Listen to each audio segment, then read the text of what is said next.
All right, let's get right into it. We're talking about 3 silent manipulation tactics that are seriously destroying your sanity. But we're not just going to point them out. We are going to give you the playbook on how to stop them cold. Or, maybe you've had that thought. Am I just being too sensitive? Did I remember that wrong? It's this super confusing, exhausting feeling, right? Well, if any of that hits home, you are definitely in the right place. See, the thing is, manipulation isn't always loud. It's not always someone yelling or making big, obvious threats. A lot of the time, it's quiet.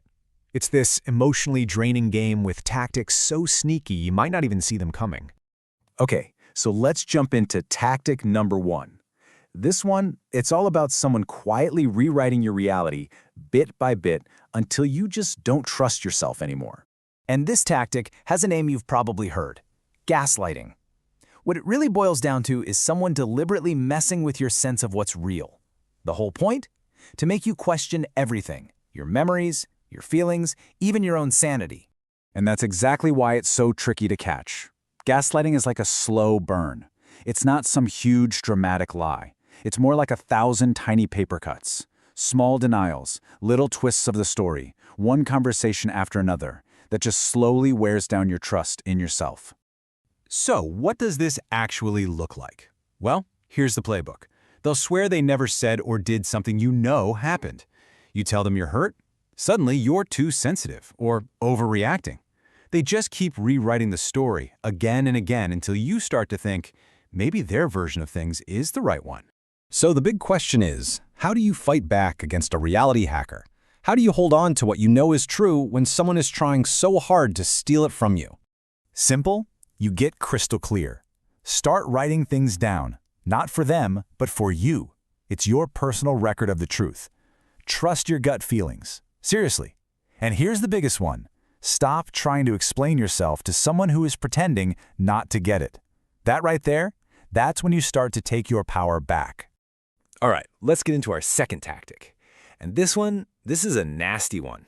It's a 2-part trap that feels absolutely incredible at the beginning, which is exactly what makes it so dangerous. It all starts with something called love bombing. And we're not just talking about nice compliments. This is intensity on a whole other level. Suddenly, you're the center of their world. Constant texts, gifts, talk about your amazing future together, like right away. But you have to remember this, it's not actually about love. It's about control disguised as this amazing, intense connection. And then, just when you're hooked on that incredible high, bam, the switch flips. The flood of affection dries up and they go cold, leaving you totally confused. That's when the breadcrumbing starts. Those nonstop calls turn into random texts here and there. The forever plans become vague maybes. They give you just enough tiny little crumbs to keep you hoping they'll come back, but never enough to actually feel secure. Honestly, the best way to think about it is emotional clickbait. It's brilliant and awful. It traps you in this painful cycle of getting your hopes up and then being let down over and over again. You're just waiting for that next hit of attention. And in the meantime, they have all the control. So how do you escape this trap? You have to pump the brakes, slow it all down.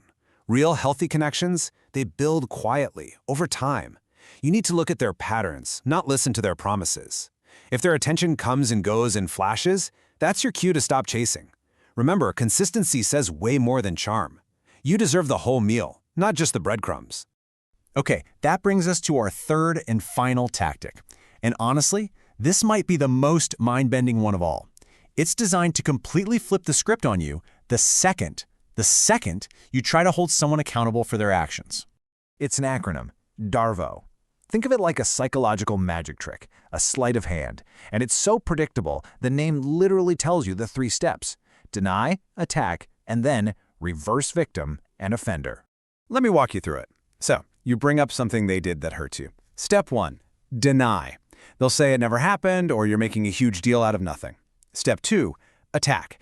They immediately pivot and go after you. It's not about what they did anymore, it's about your tone or your memory or something you did 5 years ago. And then comes the grand finale, reverse victim and offender. They flip the whole thing on its head. Now somehow they're the one who's hurt. They're the victim because you had the nerve to even bring it up. And just like that, the conversation is completely derailed. Any hope of holding them accountable is gone. It turns into this performance where they get to be the martyr, and you're left standing there completely stunned, silent, and maybe even feeling like you should apologize for their behavior. So what do? You cannot take the bait.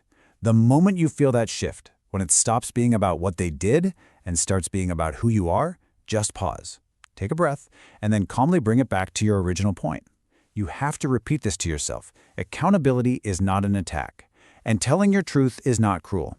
Okay, so we've looked at rewriting reality, the hot and cold intensity trap, the ultimate flip. After all that, what's the big takeaway? Well, it all leads to the most important part of this whole thing, taking back your power. Look, awareness is your superpower here.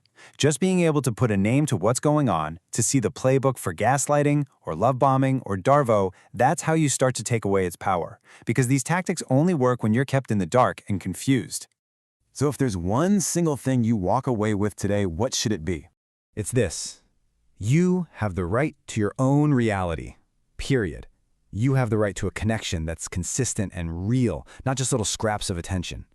And you absolutely have the right to hold someone accountable without being turned into the bad guy.